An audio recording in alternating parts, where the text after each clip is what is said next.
No, of course not. Rabbits cannot paint. That would be utterly mental. What kind of idiot would try and teach the rabbit to paint?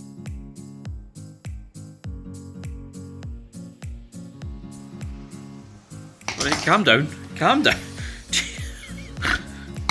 Alright, mate. It's contrast paints, it's easy. I've seen pigs painting, why can't a rabbit? Come on. You'd be more use as a rug, you know that.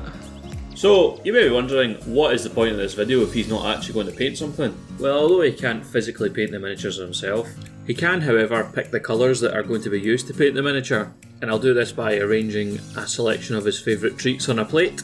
But first things 12th, let's go up into the attic and pick some miniatures we're going to paint. I was thinking about painting up one of these Kings of Men, but as these are now out of production and quite rare, I don't think I want to waste it on a stupid video with my rabbit. So let's delve into these big cases and see what we can find. So Harad, all done. Trolls, all done. Udakai Scouts, all done as well. My dwarves are all done. Got some Iron Hills here, but I'm saving them for another video. But I think up next is what we need. Have you heard of the High Elves? So I found 3 unpainted High Elf Warriors. I think these will work perfectly for the challenge we have at hand. I'm hoping that no matter how bad this challenge goes, it won't be as bad as whatever the fuck this thing is. What the fuck is this? So with our miniatures picked, it's time to let our master choose what colours we're going to use. Right, sit back, sit back, sit back, sit back, get back, calm down. Mate, get back. Sit back, please. Come on. Right. Oh, raspberry. No, orange. Raspberry. I kind of want to do this. Apple. So that's 3 main colours. I think we'll stop there. Maybe see what he goes for next. Right, come on, pick another colour. Enough of the apple. Got people watching here. Oh, yellow. Oh god, I need to put yellow in it. Right, okay. So these are the awful colours I'm going to have to work with in this upcoming project. Not exactly what I would have picked, but as Bucky is colourblind, we need to cut him a little bit of slack. Did a lot of playing about with the colour wheel, but I just couldn't get them to complement each other at all, so I'm just going to go for it. I spent a long time deliberating over what base coat to use, but I ended up going with the bone. This is because we're using quite a lot of brighter colours and I really can't be bothered painting that up over black. Also gives me the option to use contrast paints as well. Another lovely day, so let's get outside and get base coating. I also need to buy some new clothes. I forgot to film it, but here's me doing the Witch King. Just in case you don't know what base coating looks like. So the first thing I'm going to do is give the cloaks a nice covering of Screamer Pink. I then couldn't really decide on what to wash this, whether it was going to be Carroburg Crimson or Drushy Violet, so I ended up mixing them together in a 2-to-1 ratio. They do look a bit like a Raspberry Ripple ice cream at the moment. Hopefully after a bit of work they'll look alright. Hey, what can I get for you today? What's going on? Alright. I then realised I got a bit carried away in doing the cloaks with a nice raspberry colour, and I should probably do the metallics first. Gave everything on the miniature that was going to be metal a coating of Stormhost Silver. Nearly said Mithril there, but I got it right this time. A quick bit of Null Oil on the blade and a wee pin wash of the chainmail on the arms. Need to be very careful when doing this pin wash that we don't get it on any of the plate armour. This is because I've got a very cheeky idea on how to fit yellow into this paint scheme.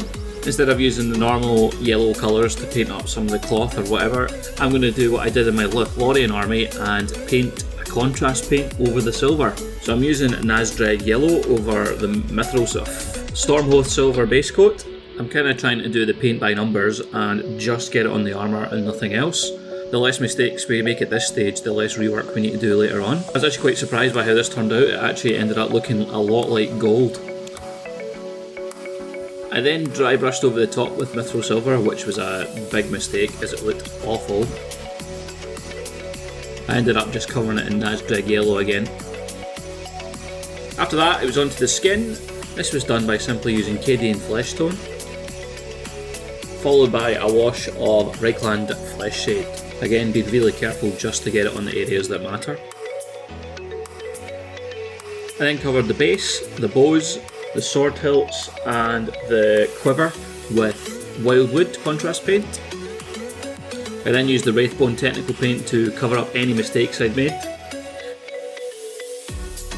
Bit of skeleton horde on the arrows as well.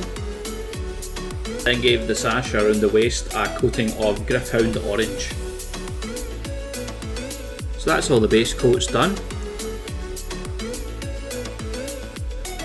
And then went back to Cadian Flesh Tone to give the skin a little bit of a highlight.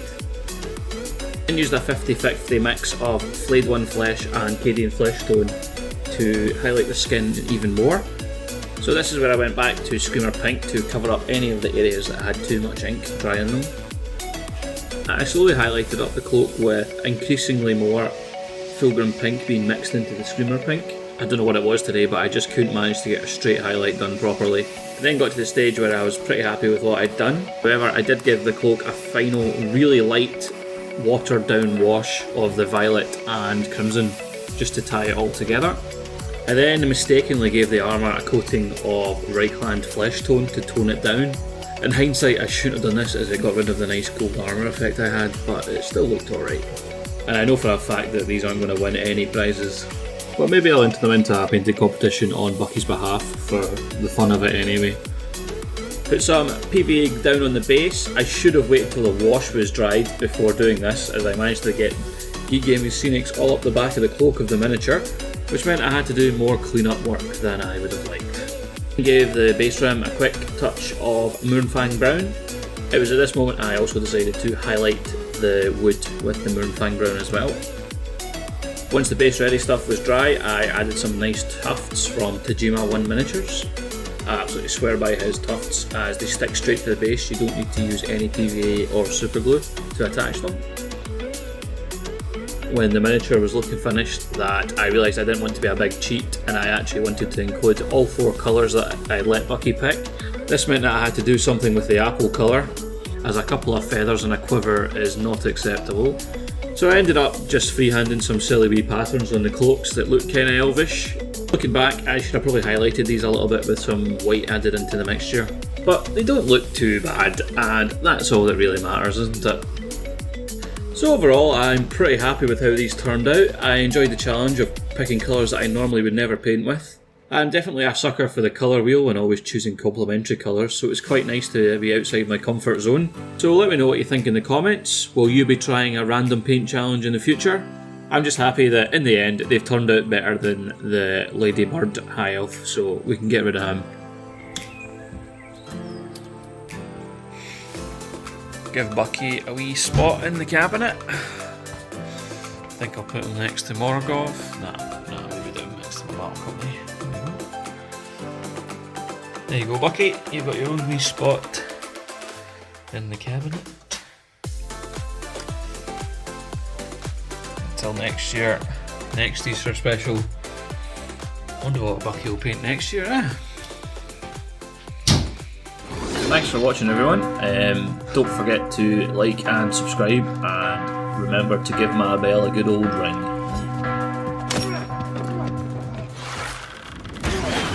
Wow. So if you made it this far, some of you might be thinking, I've seen this video before, and you would be right. This video was released last Easter, but as you can see, nobody fucking watched it. So I'm just gonna re-release it with a wee bit at the end, huh?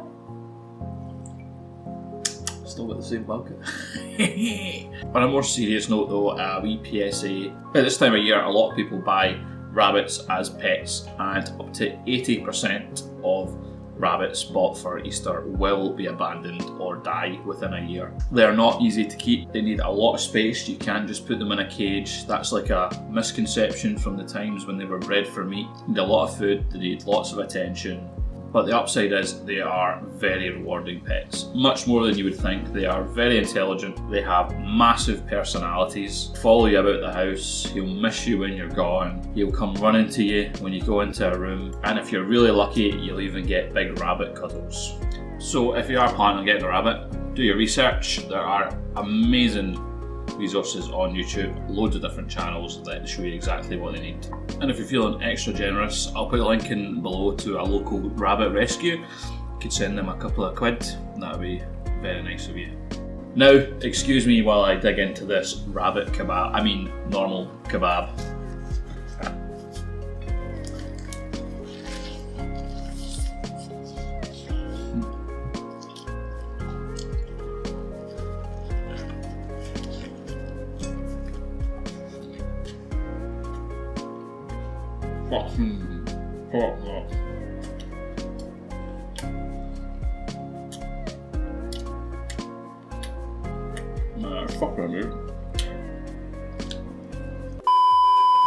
Of course I wouldn't throw away a model, I'm a fucking hoarder.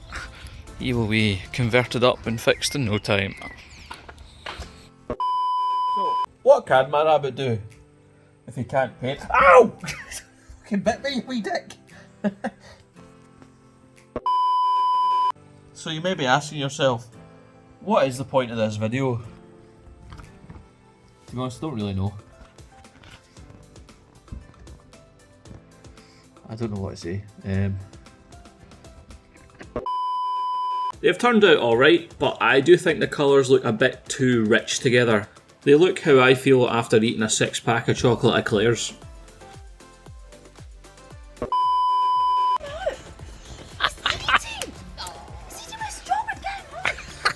Let you out.